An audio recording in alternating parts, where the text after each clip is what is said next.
Welcome to Arjuna Government Exams Quiz. Today's current affairs. Let's begin. Arjuna सरकारी परीक्षा quiz में आपका स्वागत है। आज की करंट अफेयर्स। चलिए शुरू करते हैं। Question 1. Consider the following statements regarding the powers of the governor of a state in India. 1. The governor can reserve a bill passed by the state legislature for the consideration of the president. 2. The governor can make ordinances when the state legislature is not in session.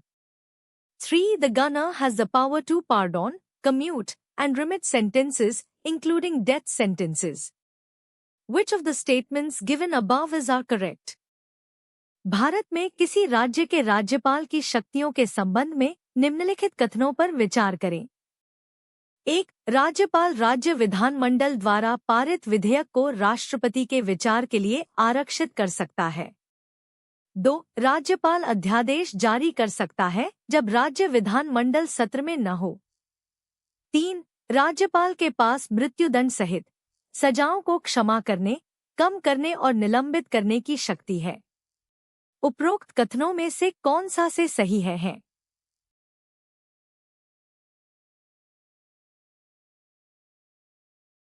The correct answer is 1 and 2 only. The governor can reserve bills and issue ordinances, Article 200, 213, but cannot pardon death sentences. That power rests with the President, Article 72. सही उत्तर है केवल 1 और 2। राज्यपाल विधेयक आरक्षित कर सकते हैं और अध्यादेश जारी कर सकते हैं, अनुच्छेद 200, 213, लेकिन मृत्युदंड को क्षमा नहीं कर सकते। यह शक्ति राष्ट्रपति, अनुच्छेद 72, के पास है।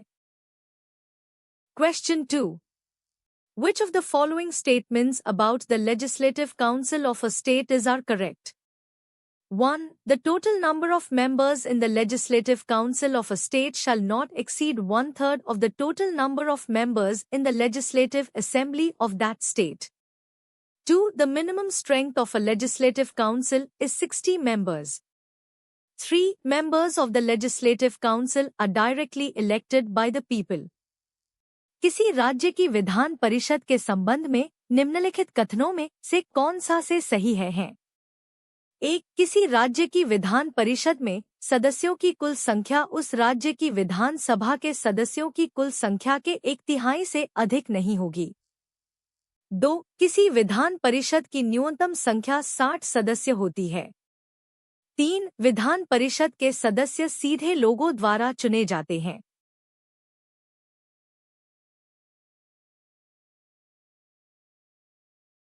The correct answer is 1 only.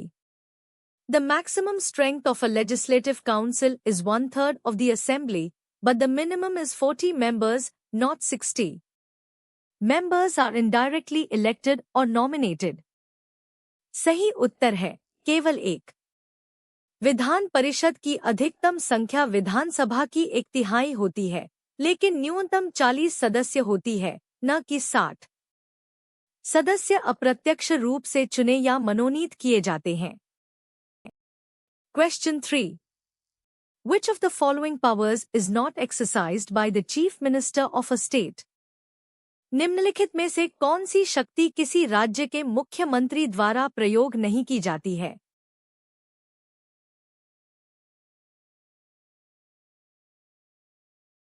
The correct answer is appointing the Chief Justice of the State High Court. The Chief Justice of a State High Court is appointed by the President of India, not the Chief Minister.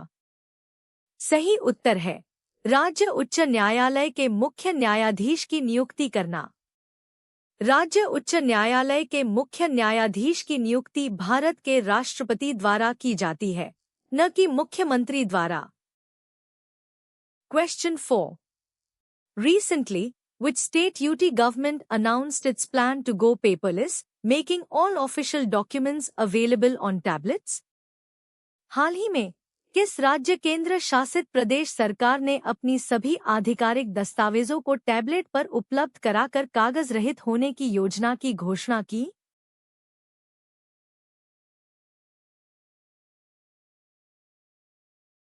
The correct answer is Delhi. The Delhi government recently announced its plan to go paperless, making all official documents available on tablets. सही उत्तर है दिल्ली सरकार ने हाल ही में कागज रहित होने की अपनी योजना की घोषणा की है, जिसमें सभी आधिकारिक दस्तावेज टैबलेट पर उपलब्ध होंगे। Question 5. Student protests regarding alleged irregularities in government recruitment exams have recently been a significant issue in which Indian state? सरकारी भर्ती परीक्षाओं में कथित अनियमितताओं को लेकर छात्रों के विरोध प्रदर्शन हाल ही में किस भारतीय राज्य में एक महत्वपूर्ण मुद्दा रहे हैं?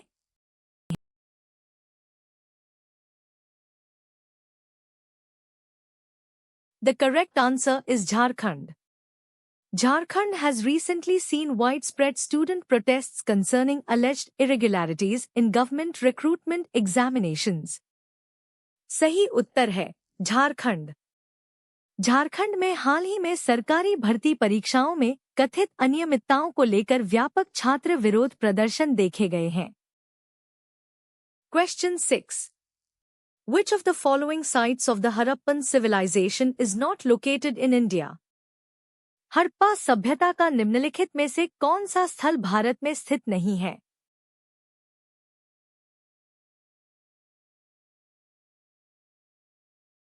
The correct answer is Mohenjo-daro. Mohenjo-daro is a major archaeological site of the Harappan civilization located in Sindh, Pakistan. सही उत्तर है मोहनजोदड़ो। मोहनजोदड़ो हड़प्पा सभ्यता का एक प्रमुख पुरातात्विक स्थल है जो सिंध, पाकिस्तान में स्थित है। Question 7. Who among the following Delhi sultans shifted his capital from Delhi to Daulatabad? निम्नलिखित दिल्ली सुल्तानों में से किसने अपनी राजधानी दिल्ली से दौलताबाद स्थानांतरित की थी?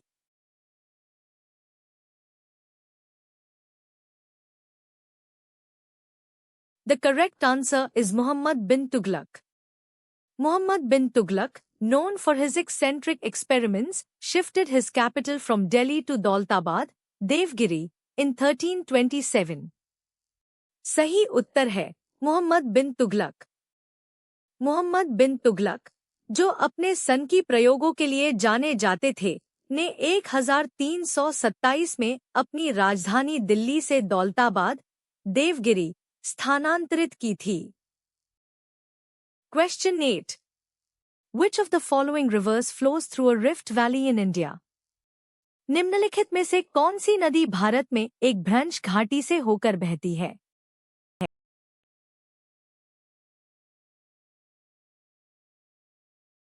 The correct answer is Narmada. The Narmada River flows westward through a rift valley between the Vindhya and Satpura ranges. सही उत्तर है नर्मदा। नर्मदा नदी विंध्य और सतपुड़ा पर्वतमाला के बीच एक भ्रंश घाटी से होकर पश्चिम की ओर बहती है। Question 9. The Deccan Plateau in India is an example of which type of plateau?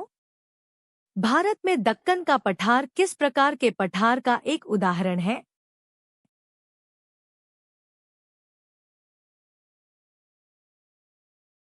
The correct answer is volcanic plateau. The Deccan Plateau is primarily a volcanic plateau formed by extensive basaltic lava flows. सही उत्तर है ज्वालामुखी पठार। दक्कन का पठार मुख्य रूप से एक ज्वालामुखी पठार है जो व्यापक बेसाल्टिक लावा प्रवाह से बना है। Question 10. In the context of government budgeting, what does fiscal deficit primarily indicate? सरकारी बजट के संदर्भ में राजकोषीय घाटा मुख्य रूप से क्या इंगित करता है?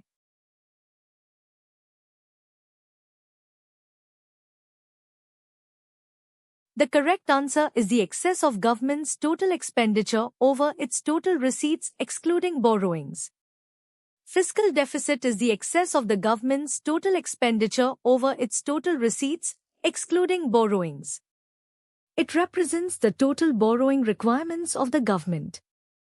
सही उत्तर है उधार को छोड़कर सरकार के कुल व्यय का उसकी कुल प्राप्तियों से अधिक होना। राजकोषीय घाटा सरकार के कुल व्यय का उसकी कुल प्राप्तियों, उधार को छोड़कर, से अधिक होना है। यह सरकार की कुल उधार आवश्यकताओं को दर्शाता है। Question 11. What is the primary objective of India's Chandrayaan-3 mission? Bharat के चंद्रयान 3 मिशन का प्राथमिक उद्देश्य क्या है?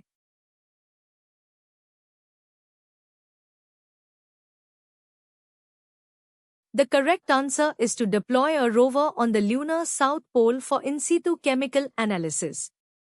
Chandrayaan-3 successfully deployed the Pragyan rover on the lunar south pole to conduct in situ chemical analysis of the lunar surface. सही उत्तर है चंद्रमा के दक्षिणी ध्रुव पर इन सीटू रासायनिक विश्लेषण के लिए एक रोवर तैनात करना। चंद्रयान 3 ने चंद्रमा की सतह के इन सीटू रासायनिक विश्लेषण के लिए चंद्रमा के दक्षिणी ध्रुव पर प्रज्ञान रोवर को सफलतापूर्वक तैनात किया। Question 12. Which of the following criteria is not essential for an area to be designated as a biodiversity hotspot? किसी क्षेत्र को जैव विविधता हॉटस्पॉट के रूप में नामित करने के लिए निम्नलिखित में से कौन सा मानदंड आवश्यक नहीं है?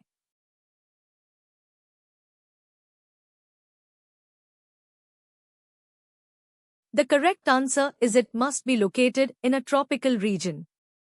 Biodiversity hotspots are defined by high endemism and significant habitat loss, but their location is not restricted to tropical regions.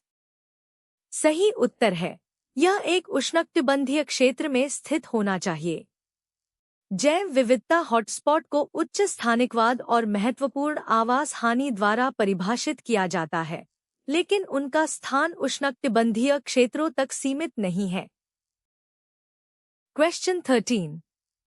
Under which article of the Indian Constitution can the President impose precedence rule in a state?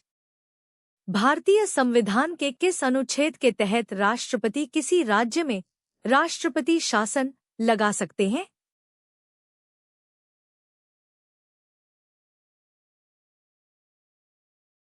The correct answer is Article 356. Article 356 empowers the President to impose precedence rule in a state if its constitutional machinery fails. सही उत्तर है अनुच्छेद 356।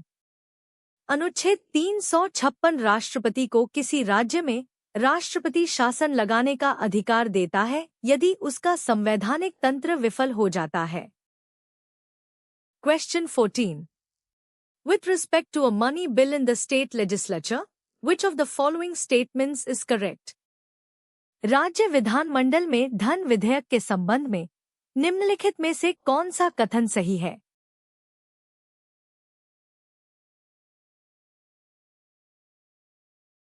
The correct answer is it deals with matters related to the imposition, abolition, remission, alteration or regulation of any tax.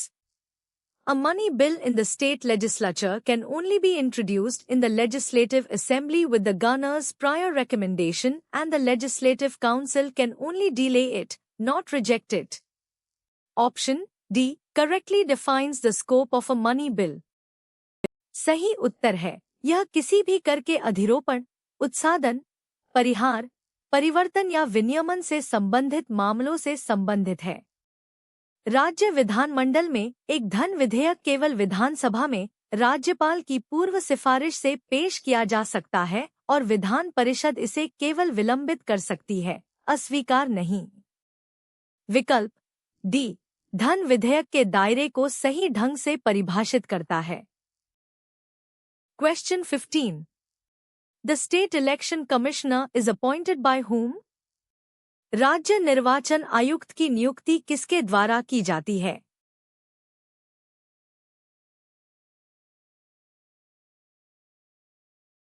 The correct answer is the governor of the state. The State Election Commissioner is appointed by the governor of the concerned state. सही उत्तर है राज्य के राज्यपाल।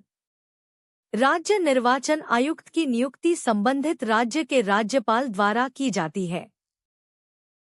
Question 16. Which of the following statements regarding the State Legislative Council in India are correct? 1. The total number of members in the Legislative Council of a state shall not exceed one-third of the total number of members in the Legislative Assembly of that state. 2. The minimum strength of a Legislative Council is 40 members. 3. Parliament can abolish a Legislative Council or create it by a simple majority. Bharat में राज्य विधान परिषद के संबंध में निम्नलिखित में से कौन सा से कथन सही है? 1. किसी राज्य की विधान परिषद में सदस्यों की कुल संख्या उस राज्य की विधान सभा के कुल सदस्यों की संख्या के 1/3 से अधिक नहीं होगी।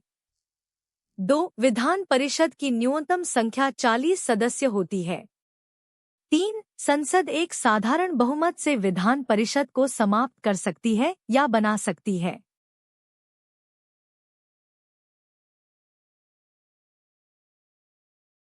The correct answer is 1 and 2 only. Statement 3 is incorrect. Parliament can abolish or create a legislative council only if the state legislative assembly passes a resolution to that effect by a special majority. सही उत्तर है केवल 1 और 2। कथन 3 गलत है। संसद किसी विधान परिषद को तभी समाप्त या निर्मित कर सकती है जब संबंधित राज्य की विधान सभा इस आशय का प्रस्ताव विशेष बहुमत से पारित करे। Question 17. Consider the following statements regarding the powers of the governor of a state. 1. The governor can reserve a bill for the consideration of the president. 2. The governor can pardon a person convicted of an offence against any law relating to a matter to which the executive power of the state extends.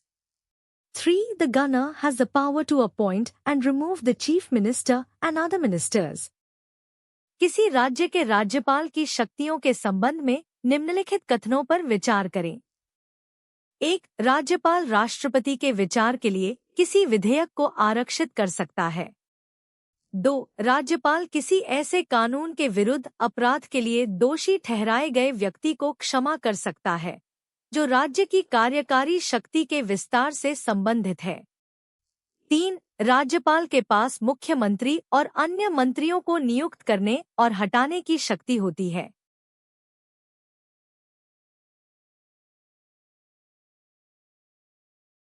The correct answer is 1, 2 and 3. All statements are correct. The governor has powers to reserve bills for the president, grant pardons for state law offences, and remove the CM and Council of Ministers. सही उत्तर है 1, 2 और 3। सभी कथन सही हैं। राज्यपाल के पास राष्ट्रपति के लिए विधेयक आरक्षित करने, राज्य के कानूनों के तहत अपराधों के लिए क्षमादान देने और मुख्यमंत्री व मंत्रिपरिषद को नियुक्त हटाने की शक्तियां होती हैं। Question 18. Recently, the Delhi government announced its plan to go completely paperless, making all documents available on tablets. This initiative aligns with which of the following broader objectives of governance? 1. Enhancing transparency and accountability. 2. Improving efficiency and reducing administrative costs. 3. Promoting environmental sustainability by reducing paper consumption. हाल ही में दिल्ली सरकार ने पूरी तरह से paperless होने की अपनी योजना की घोषणा की, जिसमें सभी दस्तावेज टैबलेट पर उपलब्ध कराए जाएंगे। यह पहल शासन के निम्नलिखित में से किस व्यापक उद्देश्य के अनुरूप है? 1. पारदर्शिता और जवाबदेही बढ़ाना। 2. दक्षता में सुधार और प्रशासनिक लागत को कम करना। 3. कागज की खपत कम करके पर्यावरणीय स्थिरता को बढ़ावा देना।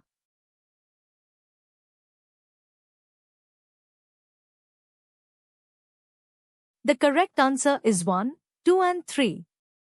Going paperless and digitizing documents generally contributes to all these objectives: increased transparency, better accountability, improved efficiency, cost reduction, and environmental benefits. सही उत्तर है 1, 2 और 3। कागज रहित होकर दस्तावेजों का डिजिटलीकरण आमतौर पर इन सभी उद्देश्यों में योगदान देता है। बढ़ी हुई पारदर्शिता, बेहतर जवाबदेही, दक्षता में सुधार, लागत में कमी और पर्यावरणीय लाभ। Question 19. The recent news about the Jharkhand government inviting student protesters for fresh talks regarding an ongoing examster highlights which aspect of state governance? Jharkhand सरकार द्वारा चल रहे परीक्षा आंदोलन के संबंध में छात्र प्रदर्शनकारियों को ताज़ा बातचीत के लिए आमंत्रित करने की हालिया खबर राज्य शासन के किस पहलू पर प्रकाश डालती है?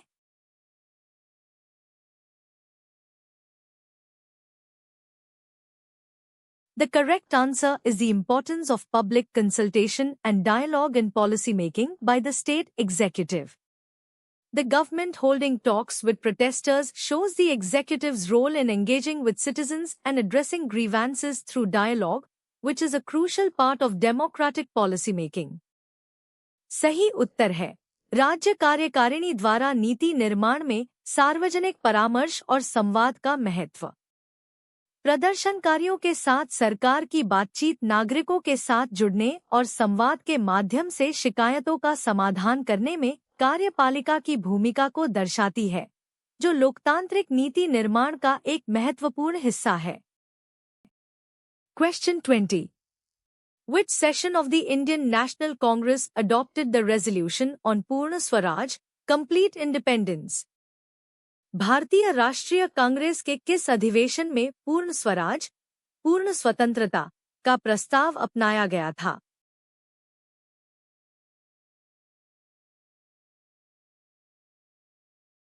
The correct answer is Lahore Session, 1929.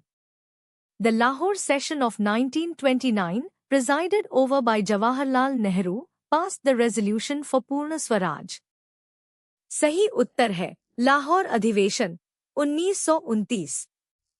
Jawaharlal Nehru की अध्यक्षता में 1929 के लाहौर अधिवेशन में पूर्ण स्वराज का प्रस्ताव पारित किया गया था।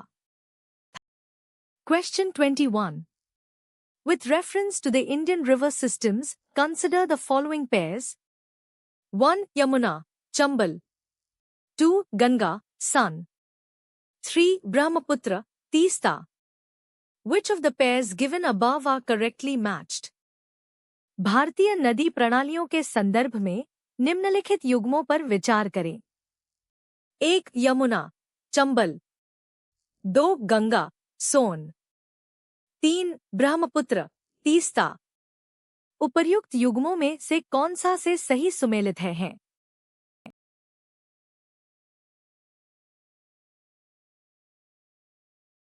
The correct answer is 1, 2 and 3. All the pairs are correctly matched. Chambal is a tributary of Yamuna, Son is a tributary of Ganga, and Teesta is a tributary of Brahmaputra. सही उत्तर है 1, 2 और 3। सभी युग्म सही सुमेलित हैं। चंबल यमुना की सहायक नदी है, सोन गंगा की सहायक नदी है और तीस्ता ब्रह्मपुत्र की सहायक नदी है। Question 22. Which of the following are considered as instruments of fiscal policy? 1. Taxation. 2. Public expenditure. 3. Open market operations. 4. Public debt. निम्नलिखित में से किसे राजकोषीय नीति के उपकरण के रूप में माना जाता है? 1. कराधान। 2. सार्वजनिक व्यय। 3. खुले बाजार की क्रियाएं, ओपन मार्केट ऑपरेशंस। 4. सार्वजनिक ऋण।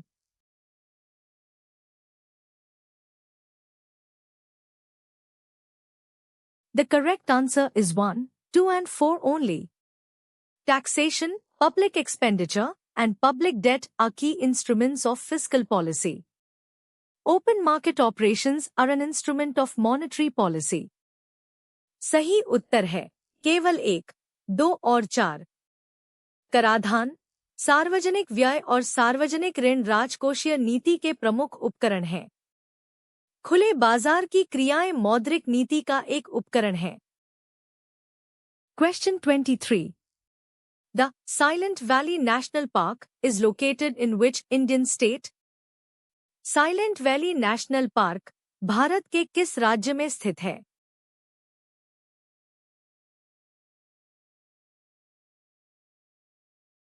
The correct answer is Kerala. Silent Valley National Park is located in the Nilgiri Hills of Kerala, India, known for its rich biodiversity. सही उत्तर है Kerala. Silent valley national park Bharat के केरल राज्य में नीलगिरी पहाड़ियों में स्थित है, जो अपनी समृद्ध जैव विविधता के लिए जाना जाता है। Question 24. Which of the following is the primary objective of India's Mars Orbiter mission, Mangalyaan? Bharat के मार्स ऑर्बिटर मिशन, मंगलयान, का प्राथमिक उद्देश्य निम्नलिखित में से क्या है?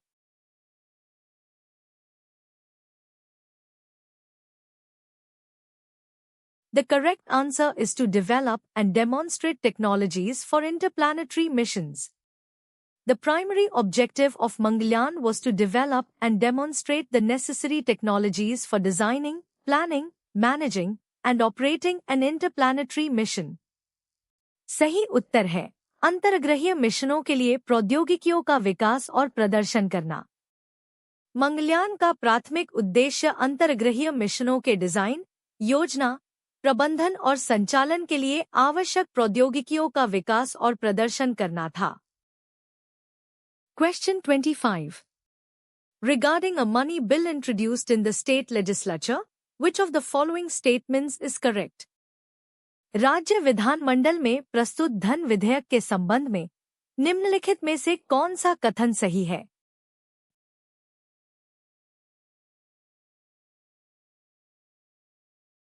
The correct answer is it can be introduced only on the recommendation of the governor. A money bill can only be introduced in the state legislative assembly and only on the recommendation of the governor.